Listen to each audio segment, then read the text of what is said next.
Peyton, what was it about Maddie that really pulled you in when you first read about her?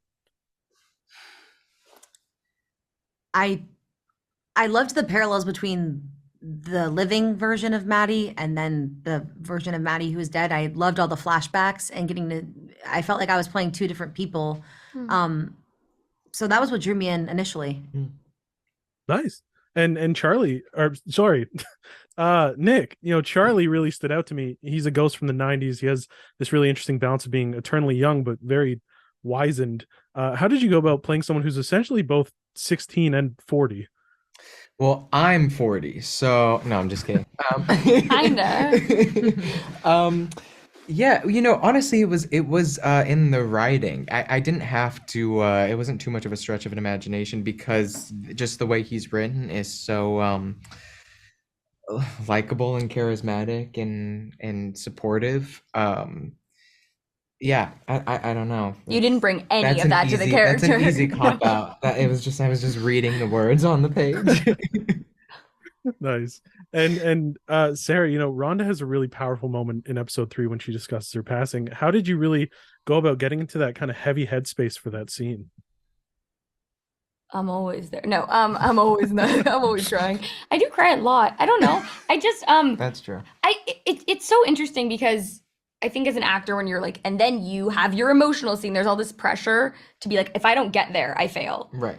But there's something about Nate and Megan, the creators of our show, that even when they would tell me bits and pieces of our characters, or they'd be like, you know what, there is a thing, or we were in the classroom once and they said, this is the room you died in. And sort of just the way them and Oliver, like our showrunner, would kind of explain my character, even just talk to me about her, I would get very emotional. Like it actually felt, I don't know, in some psycho way, like very personal when they were like, you were died in here. And I like stood around, I was like, what? Like this room I've been in this whole time? And so I don't know, there's something I think when you're with a character for a bit of time, you sort of just start to feel really personal about it. I don't know. She is just elements of me.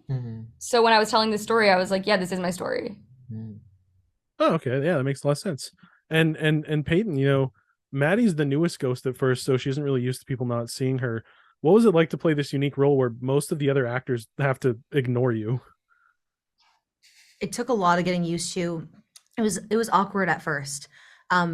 We didn't do rehearsals purposely before starting because I just wanted everything to just kind of come naturally. So having to adjust to that was weird. And I think for a lot of people in the background who couldn't look at me because we can do anything. We have the freedom to do anything and mess with people in the living world. But yeah, it was a challenge. Nice. And Nick, there's a really good scene during field day where you destroy a tackle dummy with a javelin. Yes. As Milo's character talks about getting out frustration. How fun was that to film? That was a lot of fun. That's my favorite It was scene, yeah. really tiring, because I just made that choice that it was gonna be crazy at the beginning of the day, and then I had to keep it up.